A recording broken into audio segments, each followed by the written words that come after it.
Yo, saya Muhammad Aldi. Berjumpa lagi dengan saya.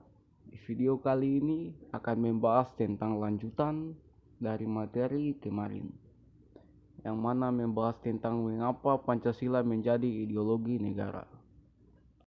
Dan seperti biasa, sebelum kita lanjut ke inti pembahasan, silakan like, komen, dan subscribe video ini.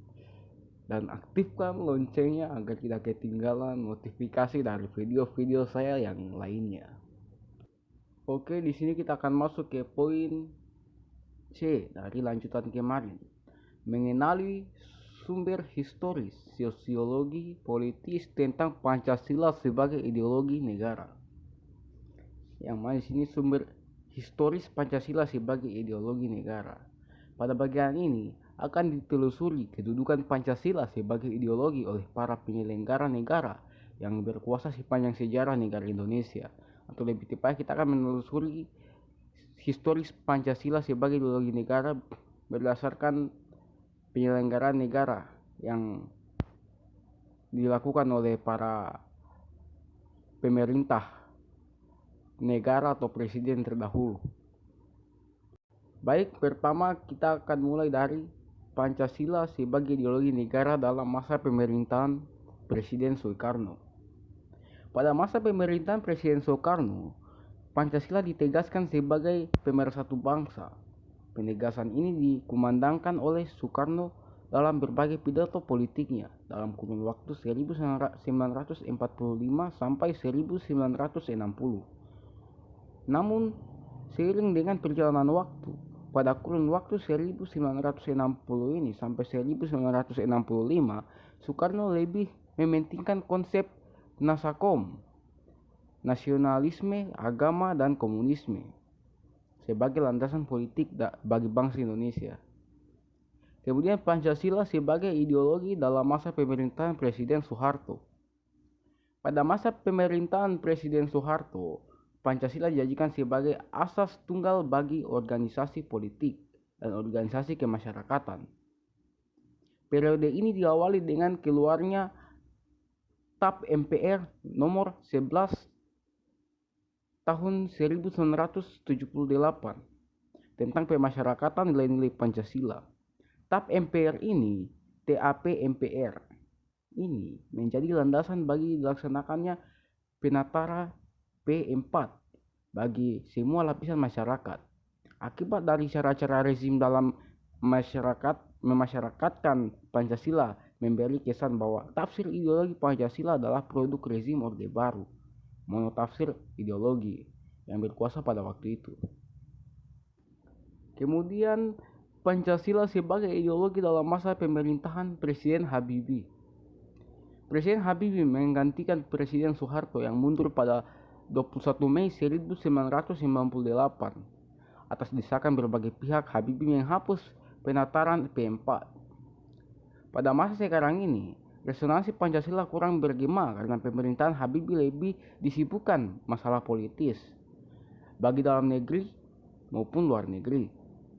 Di samping itu, lembaga yang bertanggung jawab terhadap sosialisasi nilai-nilai Pancasila dibubarkan berdasarkan Kepres nomor 27 tahun 1999 tentang pencabutan Kepres nomor 10 tahun 1979 tentang Badan Pembinaan Pendidikan Pelaksanaan Pedoman Penghayatan dan Pengalaman Pancasila BP 7. Sebenarnya dalam Kepres tersebut dinyatakan akan dibentuk lembaga serupa, tetapi lembaga khusus yang mengkaji, mengembangkan, dan mengawal Pancasila hingga saat ini belum ada. Kita lanjut ke nomor 4, Pancasila sebagai ideologi dalam masa pemerintahan Presiden Abdurrahman Wahid.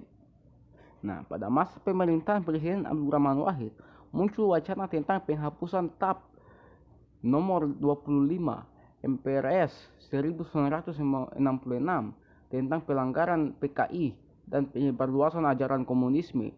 Di masa ini, yang lebih dominan adalah kebebasan berpendapat, sehingga perhatian terhadap ideologi Pancasila cenderung melemah. Kemudian yang kelima, Pancasila sebagai ideologi dalam masa pemerintahan Presiden Megawati. Pada masa ini, Pancasila sebagai ideologi semakin kehilangan formalitasnya dengan disahkannya Undang-Undang Sidiknas Nomor 20 Tahun 2003 yang tidak mencantumkan pendidikan Pancasila sebagai mata pelajaran wajib dari tingkat sekolah dasar sampai perguruan tinggi. Keenam, Pancasila sebagai ideologi dalam masa pemerintahan Presiden Susilo Bambang Yudhoyono, kenal dengan SBY. Pemerintahan Bapak Susilo Bambang Yudhoyono ini yang berlangsung dalam 2 periode dapat dikatakan juga tidak terlalu memperhatikan pentingnya Pancasila sebagai ideologi negara. Hal ini dapat dilihat dari belum adanya upaya untuk membentuk suatu lembaga yang berwenang untuk menjaga dan mengawal Pancasila sebagai suatu dasar negara dan ideologi negara sebagaimana dimanfaatkan oleh Kepres nomor 27 tahun 1999. Suasana politik lebih banyak ditandai dengan pertarungan politik untuk memperebutkan kekuasaan atau meraih suara sebanyak-banyaknya dalam pemilu.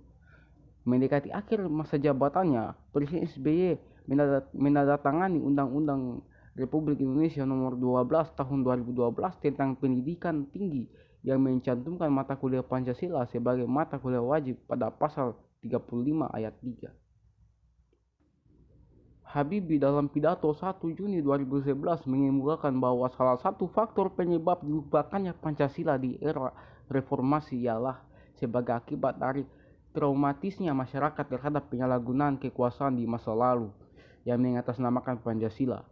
Semangat generasi reformasi untuk menegakkan segala hal yang dipahaminya sebagai bagian dari masa lalu dan menggantinya dengan sesuatu yang baru berimplikasi pada munculnya amnesia nasional tentang pentingnya kehadiran Pancasila sebagai norm atau norma dasar yang mampu menjadi payung kebangsaan yang menaungi seluruh warga negara yang plural.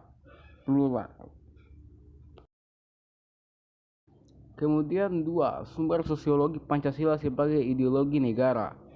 Pada bagian ini akan dilihat Pancasila sebagai ideologi negara berakar dalam kehidupan masyarakat. Unsur-unsur sosiologis yang membentuk Pancasila sebagai ideologi negara meliputi hal-hal sebagai berikut ini. 1. Sila ketuhanan yang Maha Esa dapat ditemukan dalam kehidupan beragama masyarakat Indonesia dalam berbagai bentuk kepercayaan dan keyakinan terhadap adanya kekuatan gaib. 2. Sila kemanusiaan yang adil dan beradab dapat ditemukan dalam hal saling menghargai dan menghormati hak-hak orang lain, tidak bersikap sewenang-wenang. 3. Sila persatuan Indonesia dapat ditemukan dalam bentuk solidaritas, rasa setia kawan, rasa cinta tanah air yang berwujud pada mencintai produksi dalam negeri. 4. Sila kerakyatan yang dipimpin oleh hikmat kebijaksanaan dalam permusyawaratan perwakilan dapat ditemukan dalam bentuk menghargai pendapat orang lain, semangat musyawarah dalam mengambil keputusan. 5. Sila keadilan sosial bagi seluruh rakyat Indonesia tercermin dalam sikap suka menolong, menjalankan gaya hidup sederhana, tidak menyolok atau berlebihan. Kemudian poin ketiga, sumber politis Pancasila sebagai ideologi negara. Pada bagian ini kita diajak untuk melihat Pancasila sebagai ideologi negara dalam kehidupan politik di Indonesia. Unsur-unsur politik yang membentuk Pancasila sebagai ideologi negara meliputi hal-hal sebagai berikut ini. 1. Sila ketuhanan yang Maha Esa diwujudkan dalam bentuk semangat toleransi antarumat beragama. 2. Sila kemanusiaan yang adil dan beradab diwujudkan dalam penghargaan terhadap pelaksanaan hak asasi manusia di Indonesia. 3. Sila persatuan Indonesia diwujudkan dalam mendahulukan kepentingan bangsa dan negara daripada kepentingan kelompok atau golongan termasuk partai. 4. Sila kerakyatan yang dipimpin oleh hikmat kebijaksanaan dalam permusyawaratan perwakilan diwujudkan dalam mendahulukan pengambilan keputusan berdasarkan musyawarah daripada voting. 5. Sila keadilan sosial bagi seluruh rakyat Indonesia diwujudkan dalam bentuk tidak menyalahgunakan kekuasaan, abuse of power, untuk memperkaya diri atau kelompok karena penyalahgunaan kekuasaan itulah yang menjadi faktor pemicu terjadinya korupsi. Baik, sekian dari saya, mungkin hari ini cukup sampai di sini video kali ini. Terima kasih karena telah menyempatkan waktunya untuk menonton video ini. Mohon maaf jika banyak kekurangan dalam video ini karena Kita juga di sini sama-sama belajar. Terima kasih. See you next time.